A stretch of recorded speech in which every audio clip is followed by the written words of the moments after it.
All right, let's go over the notes for today. The bell ringer, what did you learn about the beginning of World War One? We typed in the camera's chat. Hopefully, we're able to complete the outline, which is on the AP 11E, and that will also be your long essay on the final. And today, let's look at combat in the notes.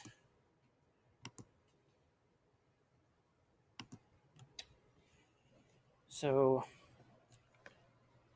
by March of 1939, Hitler had taken Czechoslovakia,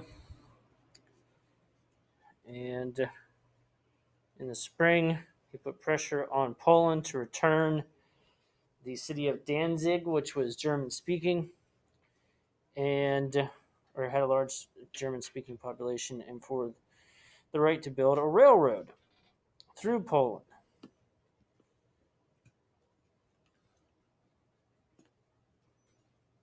Chamberlain started to wise up a little bit, so in March, the end of March that year, he announced that France and Britain would back Polish independence, fearful, of course, that Hitler would end up moving in on that country as well. But in the late summer, August 23rd, the Germans and Soviets signed a non-aggression pact, which basically agreed to divide up Poland territorially. And on September 1st, Hitler invaded Poland, and because they had promised to guarantee the country's independence, 2 days later, Britain and France ended up declaring war on Germany. And the situation in Poland was pretty grim. The military was fairly obsolete when compared to Germany. In fact, some storage and personnel shipping still occurred through animals, like horses, for instance. There was an attempt at some guerrilla warfare and resistance, especially in the capital, but of course that couldn't match the efforts of the German Blitzkrieg, the lightning warfare, through the advancements of industrialization and technology, which allowed the Germans to sweep into the country relatively quickly. And then, of course, on the 17th, the Russians took their cue and ended up invading from the east to get their part of Poland. France, in the meantime, believed that their Maginot Line, which was a series of trench works and fortifications, particularly along the southwestern border, or southeastern border, excuse me, they believed that would stop the Germans. But they completely left open the northeastern border that the Germans had invaded through during World War One. And so the Germans ended up doing the same thing that they did in the war before.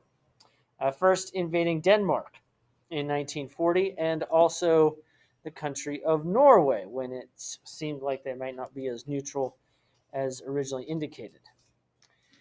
So Hitler began Blitzkrieg in May of 1940 through Belgium, just like during World War One, the Netherlands and Luxembourg, which are easy to take, and then the British and French armies in Belgium were forced to flee, not putting up much of a stand. Hitler then continued into northern France, and Mussolini would make some kind of pitiful attack from the south. But less than a week later, of course, the French ended up surrendering.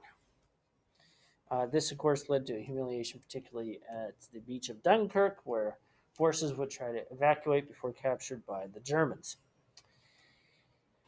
Chamberlain, of course, taking some responsibility for all this, and on top of being humiliated, ended up being pushed out. And Winston Churchill, who had predicted all along that he needed to be wary of Hitler, ended up being chosen as kind of a unity type of government in Britain. By August of that year, Germany will begin a bombardment often called the Battle of Britain. Hitler believed that the Luftwaffe, the Air Force of Germany, would be able to pound the British into giving up, especially hitting manufacturing and military targets, but also high priority civilian targets like the city of London in particular. And they did end up destroying a great portion of those that I just mentioned and killing over 10,000 people, over 15,000 people. But at the same time, the British showed that they were resilient. that they had continually perfected their anti-aircraft technology, and so they were able to take out a considerable portion of the Luftwaffe planes. And so Hitler was unable to successfully invade Britain. So he ended up turning his eyes to the east, and in fact, he had already been preparing for this. As you know, the Nazis hated communism. By the way, something you'll hear sometimes, the Nazis, technically their name, are National Socialists. And so some people think they are socialists and therefore liberal, but that's actually not true. They're conservatives on the far right, and they just use the name socialist to trick working class people into supporting them. But anyway, Hitler ended up asking for an attack by May 15th, 1941, what was called Operation Barbarossa. It was actually quite a surprise to Stalin. Stalin had been lulled into a sense that the non-aggression pact would last for a continual period of time. In fact, when some of the first reports of the invasion came, he refused to believe them, and he became incredibly depressed that he had been tricked. And he ended up actually isolating himself for a short period of time. And many people wondered if it was time for a leadership challenge, if somebody else could take over. But that didn't end up happening, because out of nowhere, Stalin all of a sudden got back his confidence and decided anyone fleeing from the Germans should be executed for cowardice, even though this is kind of all his fault. And in fact, using his propaganda techniques, he basically rewrote the history books and made the case that he actually lulled Germany into Russia, so that way they could defeat them. Yes. So anyway, but in the first 2 days, over 2,000 Russian planes had been destroyed, and Hitler was intent on destroying much of their military infrastructure, so that way they couldn't put up much of a fight. And they had lost 2.5 million troops out of the 4.5 million. So that put a big dent in them, but what, of course, Germany didn't count on is that Russia is massive geographically. Some of their main cities are spread far apart. Moscow, which is kind of north-central. Further to the north is Leningrad. Further to the south is Stalingrad. And not only that, but they have enormous amounts of natural resources, especially in the Ural Mountains, which are deep in Russia. And, of course, the Nazis never got that far. And even though that they had millions of people that died, they still had millions more, since they had one of the world's largest populations. They still do. And so Hitler will delay advance into August, trying to make a decision about what to do. Should we continue pressing forward to the center, north, or south? Eventually, he diverted troops to the south, and maybe that was the best decision, because that was the easiest path to get to some of those natural resources, especially things like oil. But he waited too long, and so winter set in, and just like Napoleon before, it began to defeat the Germans through a war of attrition, slowly over time, losing more and more troops. By November of 1941, the Russians began a counterattack, and it would be incredibly vicious, especially in places like Stalingrad, one of the first modern examples of urban warfare, door-to-door, buildings and rubble, civilians caught in between. In the meantime, Japan and the United States would enter the war. In a way, the Japanese or Pacific theater was completely separate from the European one, except that Japan, of course, had joined the Axis powers, Germany and Italy. Otherwise, though, Japan had really been up to their imperialistic conquest for decades, defeating Russia around the turn of the century, taking islands off the coast, and then eventually the Korean Peninsula, Manchuria, and other places. And so, really, this was more of an imperialist conquest up to that point. But they began becoming greedy, taking up more and more of China, eventually catching the ire of the United States. We, of course, decided to hold economic sanctions and not deliver certain types of resources to them anymore. And so eventually the Japanese leadership, which is now being mostly led by the army, would decide to plan an attack on the United States. Just in case. Just in case. We need to wipe out their fleet and they'll never be a threat again. And so In October 1941, General Tojo had taken control, and he was definitely in favor of advancing this attack. So it was planned by the Navy under orders from General Tojo and his war cabinet. And so on December 7th, 1941, the Japanese ended up bombing our base in Pearl Harbor, Hawaii, completely catching the Americans off guard. There have been some intelligence reports, but for every one that says that something is going to happen, there's one that says it isn't going to happen. So that wasn't quite believed up until it did occur. And not only was Pearl Harbor hit, but in the coming week or two, a number of other bases, including the Philippines, were attacked as well. The United States and Britain declared war on Japan, and then Germany, Italy, and who had been surprised by all this because they didn't exactly keep in touch with this third party that they believed were racially inferior. They ended up being surprised by it, but decided to also declare war on the United States. So by the spring of 1942, the United States had a series of victories in the Pacific, and at that same time, about by the summer, the Battle of Stalingrad is fully raging with the Russians. And by November of 1942, the Allied forces finally get around to invading North Africa, where the Germans have been wreaking havoc for a period of time, boosting, of course, the Italian claims to the African coast. And from North Africa, they then start to island hop through the Mediterranean toward the Italian peninsula, eventually getting to Sicily and then Italy itself in 1943. The Allies started to take part in a massive bombing campaign, taking out industrial centers, military complexes, government buildings, and other types of facilities, but then also begin expanding that to some civilian targets as well. So it was eventually pressed by Stalin that most of the fighting on the European continent was being done by the Russians.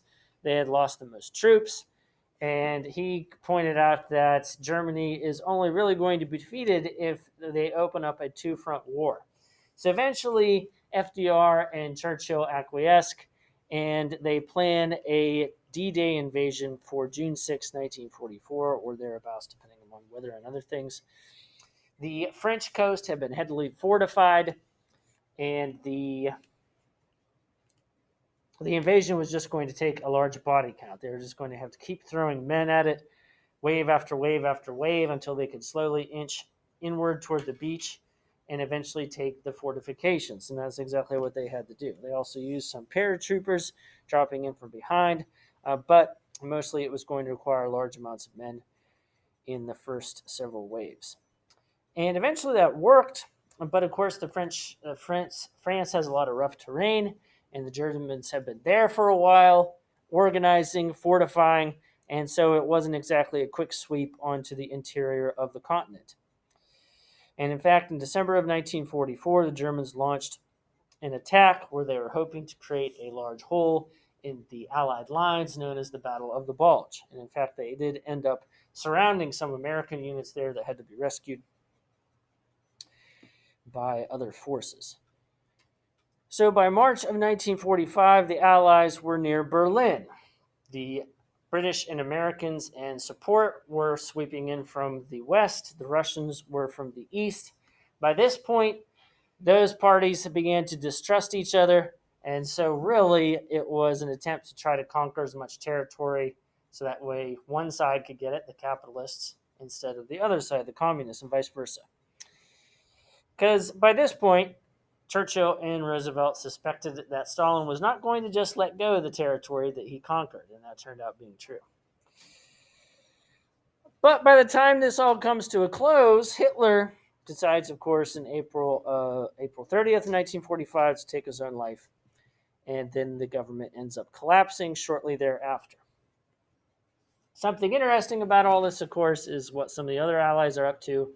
The French leadership of the military, led by General Charles de Gaulle, had left France, went to exile in Britain, and then when D-Day happens, he wants to be a part of the planning and insists that France carry out a major role. In fact, whenever Paris is reinvaded, he insists that the French troops be up front first, even though it was mostly the British and Americans who got their way there.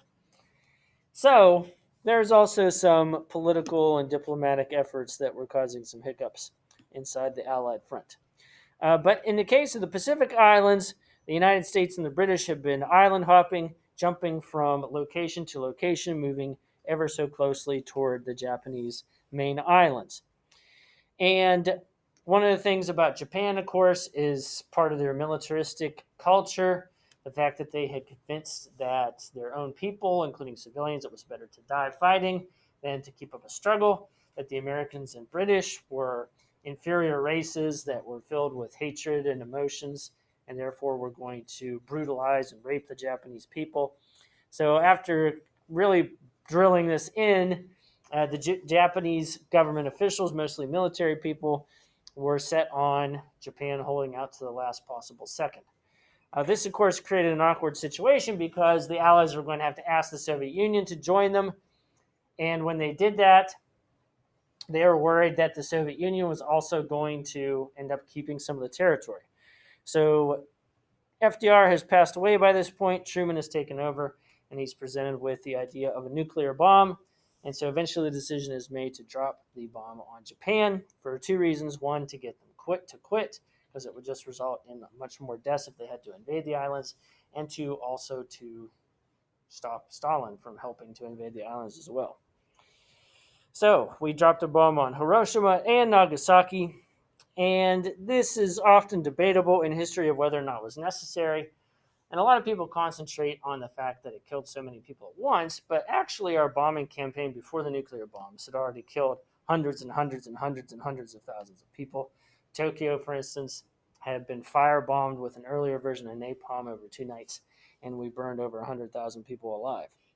So really the nuclear bombs weren't exactly the big mortality risk that a lot of people thought in comparison to the traditional bombing.